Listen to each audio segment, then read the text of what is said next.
Welcome to the Introduction to VBlock Systems Compute section of the VBlock Foundations course. Recall that VBlock systems contain compute, network, storage, virtualization, and management technologies. In this section, you'll learn about the basics of VBlock systems compute technology. The objectives for this section are listed on this page. Upon completion of this training, you'll be able to explain the function of the compute technology within the VBlock system, list and explain the purpose of each of the components in the VBlock system compute, and describe how the components of the VBlock system compute are connected. In this section, you will learn about the functions performed by the VBlock system compute technology, but let's begin with some interesting computer facts. Computers continue to evolve and are very different today than they were even 5 years ago. These changes are having a dramatic effect on companies and how they manage their IT capabilities. Take a moment to see if you can answer this trivia question correctly.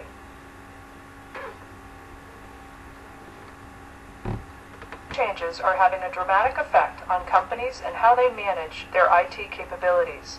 Take a moment to see if you can answer this trivia question correctly.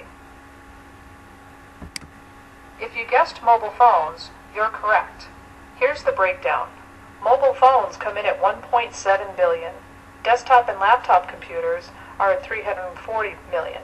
Tablet computers are at 116 million. And rounding out the category, ultra laptops are just under 10 million.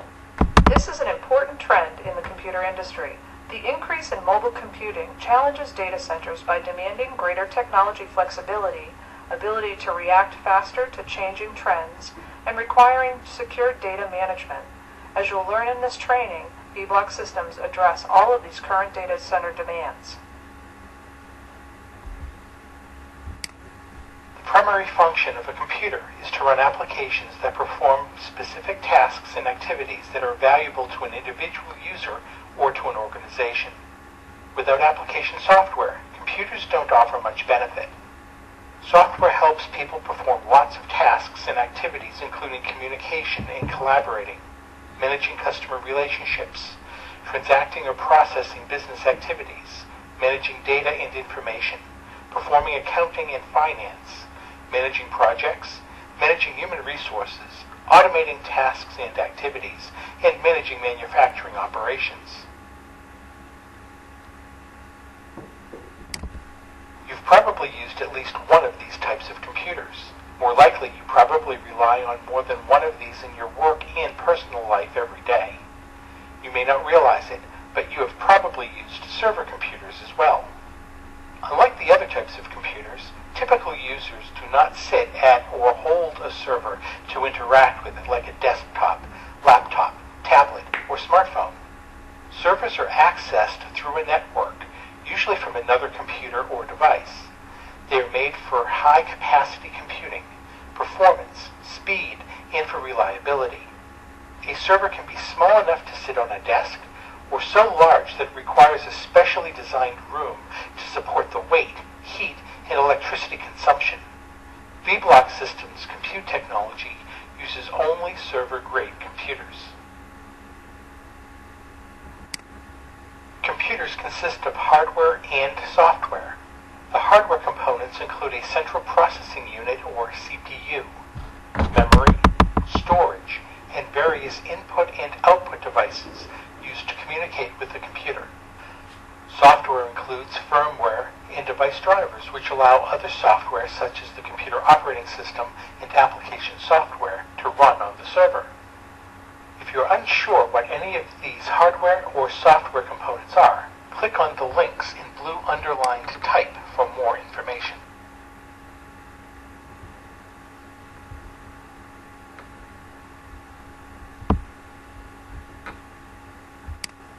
The purpose of the VBlock system compute is to run the applications that a customer needs.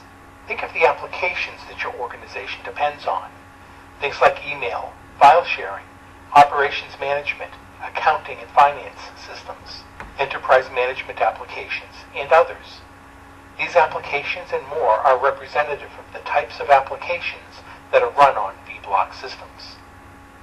VBlock systems contain multiple servers, and some contain many servers. Each server consists of hardware and software mentioned on the previous slide. However, a distinction between a regular desktop or laptop computer and servers in a VBlock system is that the servers are network-based. All user interaction with the VBlock system occurs over a network.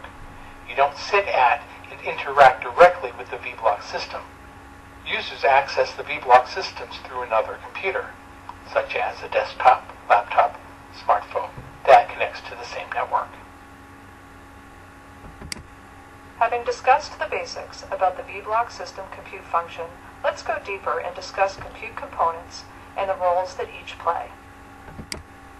Now let's talk about the components of the VBlock system compute. VBlock systems utilize the Cisco Unified Computing System, UCS, in the compute technology. Its components provide all that is necessary to load and run applications, and to connect to the other parts of the VBlock system. VBlock systems that utilize blade technology will include compute servers, server chassis, and fabric interconnects, or FIs. Rack mount servers are singular units and do not use chassis, fabric extenders, or fabric interconnects. Click on and review the content of each box to the left to learn more about each of the components of the Cisco UCS blade servers are used in VBlock System 320 and VBlock System 720, which are the two more powerful and higher capacity VBlock systems. A blade server connects to the power supply and network when it is inserted into a blade server chassis. Power cords and network cables are attached to the blade chassis, not to the individual blade servers. Blade servers in the VBlock system are stateless servers, which will be described in a moment.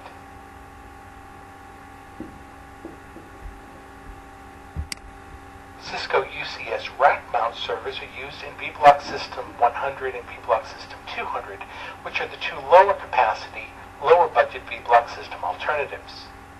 Rack mount servers are also found in the Advanced Management Pod, or AMP portion, of VBlocks that use blade servers for user workload. Rack-mounted servers are secured with screws in a computer system rack and require power cords and network cables. They are therefore more labor-intensive to install and maintain than blade servers. And while the blade servers are stateless servers, the rack-mounted servers are stateful servers. Let's discuss this distinction and why it's significant. Each of the Cisco UCS blades used in a VBlock system has a virtual interface card, or VIC. Some people refer to these as mezzanine cards. The VIC is a network interface device which is used to connect the server to LANs and SANs. The VIC provides the connectivity so that the blade server can communicate with other components of the VBlock system, as well as with the networks outside of the VBlock system. Later, you'll learn more about the features of the VIC that are specifically designed for virtualization. Generally speaking, the stateless blade servers are easier to configure and maintain, while stateful rack-mounted servers cost less to purchase. Stateless blade servers do not have a media access control MAC address or worldwide names assigned to the virtual host bus adapters or virtual network interface cards that are on the VIC. MAC addresses and worldwide names are used to identify network devices on LANs and SANs respectively.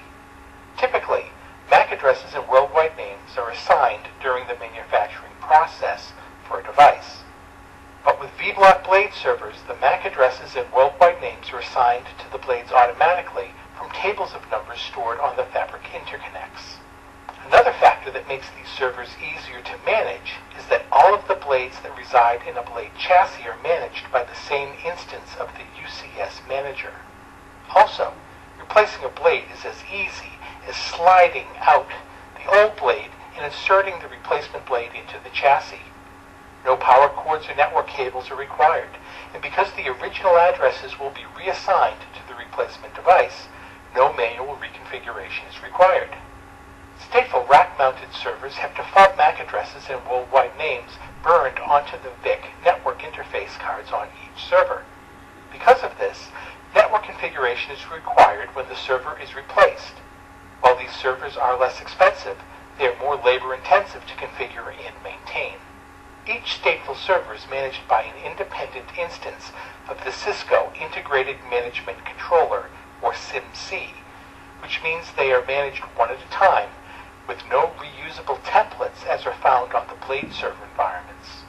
Finally, installation and maintenance requires unscrewing the server from the computer rack and cabling or recabling the server, which is more time-consuming and prone to errors. VBlock system servers contain both CPUs and memory, just like the servers you learned about earlier. Depending on the requirements of the applications it will run, a server in a VBlock system can be customized. The number of CPUs, the CPU speed, and the amount of memory can all be customized within boundaries established for VBlock systems. VBlock system servers do not contain storage drives. You will learn later that the storage drives in a VBlock system are contained in the storage component of the system. Because these servers contain no storage, their operating systems reside in the VBlock system's storage. When servers are turned on, which is called booting, they do so using the operating system held in the VBlock system storage. As you will learn later, this process is called booting from SAN, because the operating system is accessed over a storage area network, or SAN. The Blade servers come in two different widths, half-width and full-width. Half-width blades consume half a chassis row, while the full-width blades consume the full row. You'll learn more about Blade server chassis in just a moment. Rack mount servers come in one standard width that fits the standard-sized compute rack. The height of an equipment rack varies, and the standard vertical unit of measure in a rack is called a rack unit, or RU. The usable height of a computer rack is expressed in RUs. For example, one of the more common racks used in a VBlock system is said to have a height of 42 RUs.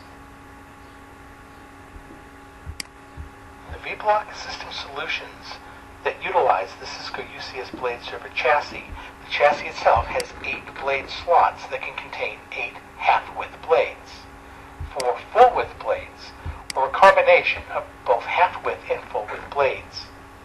Each chassis includes 2 fabric extenders, or FECs. The fabric extenders provide network connectivity between the VIC on the Blade server and the UCS fabric interconnect, which we'll learn more about next. The chassis contains multiple power supplies which power the Blade servers. Separate fan modules cool components to keep them from overheating. The chassis is designed with a number of internal redundancies, meaning there are several power supplies, cooling fans, and data paths. So if one of these breaks down, others provide uninterrupted functionality. Because of this, the VBlock UCS compute is described as having no single point of failure. The VBlock systems 320 and 720 can be configured with a variety of chassis configurations, with some models having 2, others more. The number of chassis a VBlock system can support depends on the configuration of the fabric interconnects it contains. You will learn more about the fabric interconnects next. 2 Cisco UCS fabric interconnects are included as part of the VBlock system compute. These provide connectivity from the compute to other parts of the VBlock system and to the customer's networks. They are configured in pairs for performance and load balancing, as well as to provide high availability. There are 2 models used in VBlock systems. They differ by the number of ports they contain and by the expansion modules available. Ports are openings where you plug cabling from other devices, like the Blade server chassis fabric extenders. Expansion modules are separate devices that are attached to the fabric interconnects to provide additional ports. Note that the Cisco UCS fabric interconnects are typically used in the VBlock systems with Blade servers. VBlock systems that use rack mount servers do not require fabric interconnects. You should now have a pretty good concept about the VBlock system components and what they do. So let's go deeper and learn about how these components connect to each other to form a V-block system? We'll start by looking at Cisco UCS blade server chassis with 4 full-width blade servers. As you learned earlier, they can also be configured with 8 half-width blade servers. Or, if a customer prefers, they can mix and match narrow blades and wide blades. Each Cisco UCS blade chassis includes 2 FEX cards or fabric extenders. The fabric extenders provide an internal connectivity directly to the virtual interface cards on each of the blade servers. Extending out from the fabric extenders, we connect directly to the fabric interconnects. Notice in this diagram that each connects to both fabric extenders, and each fabric extender connects directly to one fabric interconnect. Therefore, each blade is connected to both fabric interconnects for redundancy. From the fabric interconnects, we connect directly to the V-block system network technology, which provides the ability to communicate with the customer's network as well as the V-block system storage components.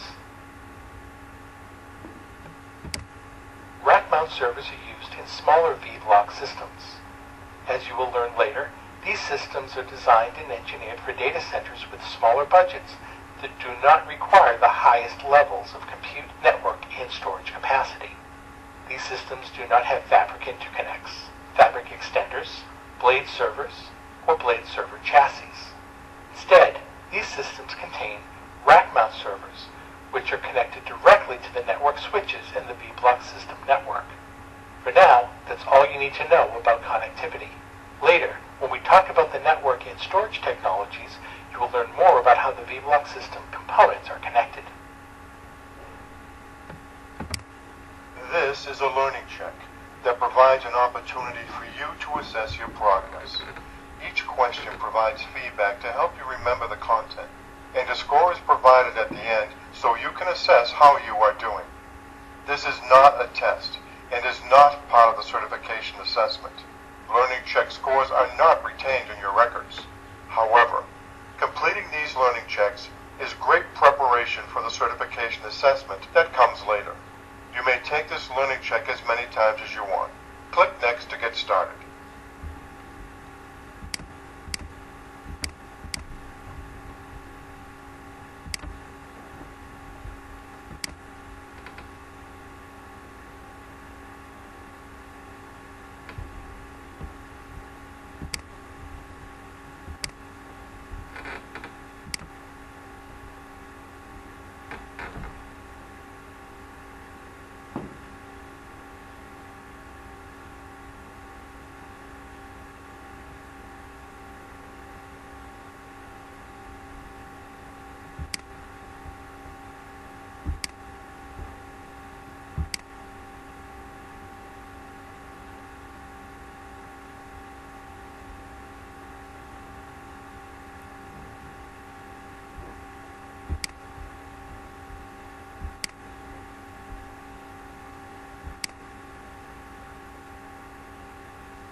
Computers consist of hardware and software.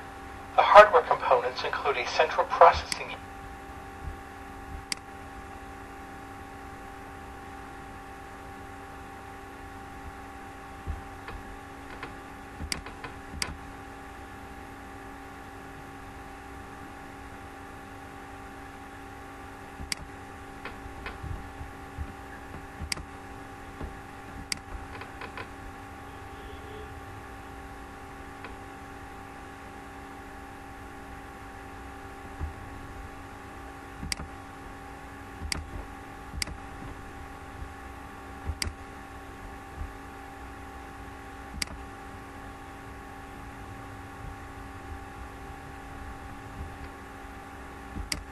Congratulations! You've finished this section of the training.